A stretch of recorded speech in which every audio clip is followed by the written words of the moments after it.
దాదాపు 102వ సంవత్సరం ఎన్టీఆర్ జయంతి ఉత్సవాలు రాష్ట్ర వ్యాప్తంగా జరుపుకుంటున్నారు. మరోవైపు ఎక్కడైతే ఏ పులివెందులలో అయితే ఎవరిని అడుగు పెట్టనివ్వను, అసలు అసెంబ్లీ గేట్ కూడా దాటనివ్వనని ఎన్నో స్టేట్మెంట్లు ఇచ్చిన అదే కడప నియోజకవర్గంలో ఈ రోజున రెండవ రోజు మహానాడు అత్యంత అద్భుతంగా కన్నుల పండుగగా జరుగుతుంది. ఎలా చూడాలంటారు? ఈ ప్రజలు ఇచ్చిన తీర్పుని ఎలా చూస్తారు? ప్రజలు ఇచ్చిన తీర్పు ఇవాళ ప్రజా అభిమానం ఎలా ఉందో ప్రతి ఒక్కరికి కనపడుతుంది అండి. వాళ్ళ పసుపు పండుగ కడపలో ఎలా ఉందో అందరికి తెలుస్తుంది. పసుపు అంటే చాలా ఇంపార్టెన్స్ ఇస్తాం మనం అందరం. అలాంటి పసుపు పండుగ పసుపు మయంతో కడప అంతా వెలుగుతుంటే ఎంత అందంగా ఉందండి. ఎవరండి? జగన్మోహన్ రెడ్డి జాగీరా ఏంటండి కడప అయింది? పులివెందల ఊర్లో పుట్టిన ఒక పిల్లిలాగా ఉన్నాడు. కానీ నిజంగా దమ్ము ధైర్యం అనేది జగన్మోహన్ రెడ్డి గారికి ఉంటే ప్రజలను ఆ రోజు ఇబ్బందులు పెట్టేవాడు కదండి. ప్రజాస్వామ్యం అంటే ఏంటో తెలియని జగన్మోహన్ రెడ్డి గారు ఆయన ఇలాకా ఏం కాదు. పులివెందల కడప కానీ ఏదైనా సరే కడప ప్రజలది, తెలుగు ప్రజల కడప అది. ప్రతి గడపకు కూడా పసుపు రాశారు ఈరోజు. ఆ కడప గడప తెలుగుదేశం పార్టీ అండగా నిలిచింది.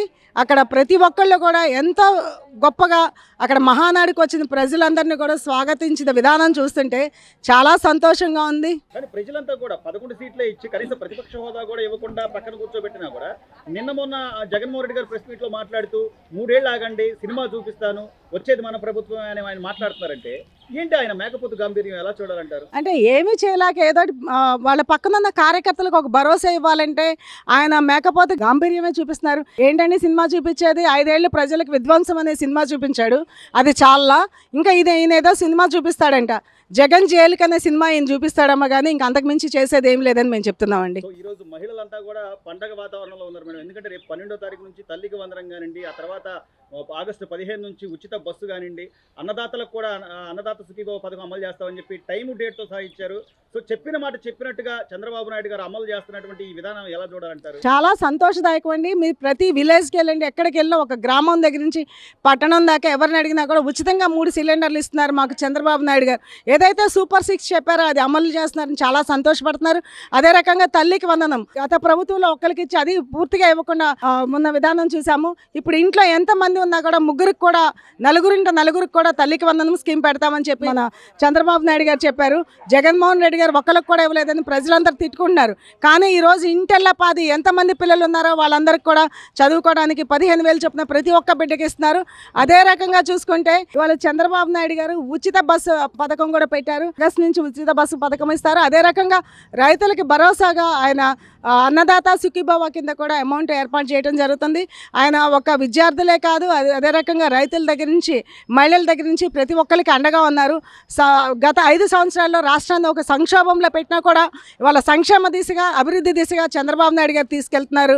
అదే ప్రజలు ఇవాళ నీరాజనం పడటానికి కూడా అయ్యే మనం కారణాలని చెప్పుకోవచ్చండి. యువ నాయకుడిగా లోకేష్ గారికి రేపు మహానాడు వేదికగా ఆయనకి మంచి బాధ్యతలు అప్పగించాలని ప్రతి కార్యకర్త రాష్ట్రంలో ఉన్న ప్రజలందరూ కూడా ఆలోచిస్తున్న పరిస్థితి. యువ నాయకుడిగా లోకేష్ గారు ఎంతవరకు సక్సెస్ అవుతారనుకుంటున్నారు? 100% సక్సెస్ అవుతారండి. యువకాలం అప్పుడు చూసారండి మీరు, లోకేష్ గారు నిజంగా పార్టీ కోసం కష్టపడిన విధానం చూస్తుంటే లోకేష్ గారిని ప్రతి ఒక్కళ్ళు మెచ్చుకున్న విధానం కనపడుతుందండి. ఆయన వాస్తవాలతో బతికే మనిషి అండి. ఏదైనా గ్రౌండ్ రియాలిటీ అని ఆయన బాగా తెలిసిన వ్యక్తి. ఏదైతే ఆయన విద్యాశాఖ మంత్రిగా ఉన్నారో స్కూల్ లెవెల్ నుంచి కూడా కాలేజ్ లెవెల్ వరకు ఆయన ప్రతి ఒక్క అంశం మీద ఆయన ప్రతి ఒక్కటి కూలంకుషంగా చర్చించి నిర్ణయాలు తీసుకోవడం జరుగుతుంది. అదేవిధంగా పార్టీని కూడా అభివృద్ధిలో తీసుకెళ్తారని ప్రజలందరూ నమ్ముతున్నారు. మీరు ఏదైతే గత ప్రభుత్వంలో కానీ అంతకుముందు కానీ మన లోకేష్ గారిని ఇష్టం వచ్చినట్లు మాట్లాడిన విధానం చూసి ఇవాళ ఆయన చేసే విధానం చూస్తుంటే దమ్మున్న మగాడు ఎవరు అంటే లోకేష్ బాబు. ఎందుకంటే ప్రతి ఒక్కళ్ళని కూడా ఆయన ఎలా మాట్లాడాల్సిన విధానం కానీ, ఏదైతే అధికారులతో పనులు చేయించాల్సిన విధానం కానీ, ఏదైతే ప్రజాస్వామ్యబద్ధంగా ఆయన చేయవలసిన విధానాలన్నీ చక్కగా చేస్తున్నారు.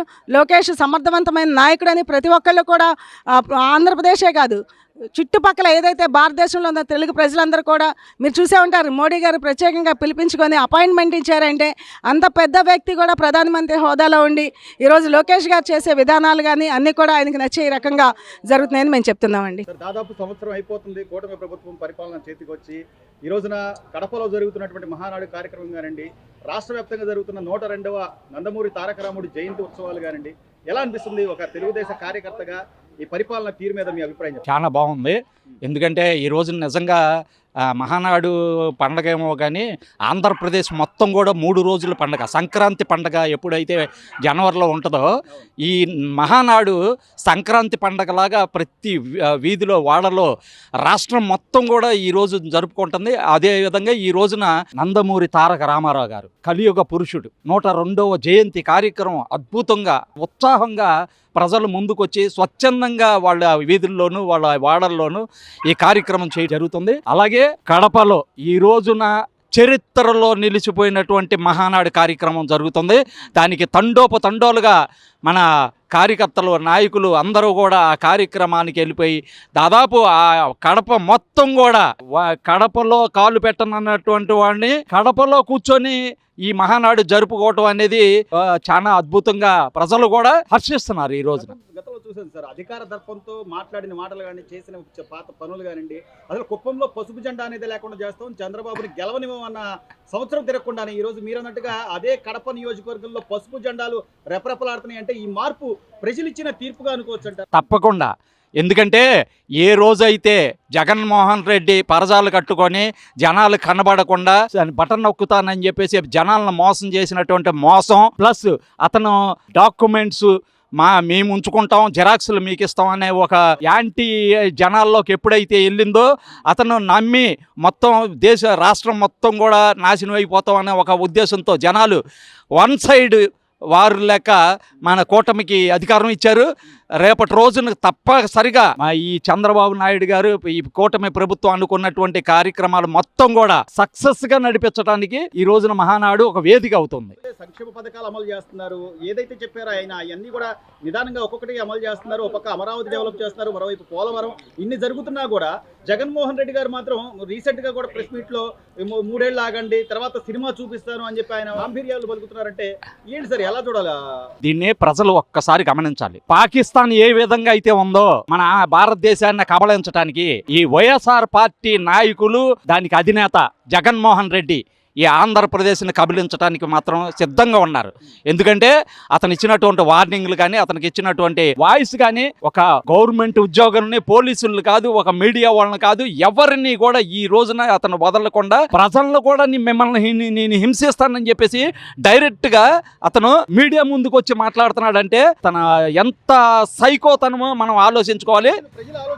ప్రజలు కంపల్సరిగా ఆలోచిస్తున్నారు, ప్రజలు ఆలోచిస్తున్నారు. దానికి తగిన మూల్యం మాత్రం చెల్లించుకుంటాడు. జనాలు చూపిస్తారు cinema. Please subscribe to Leo news for more videos.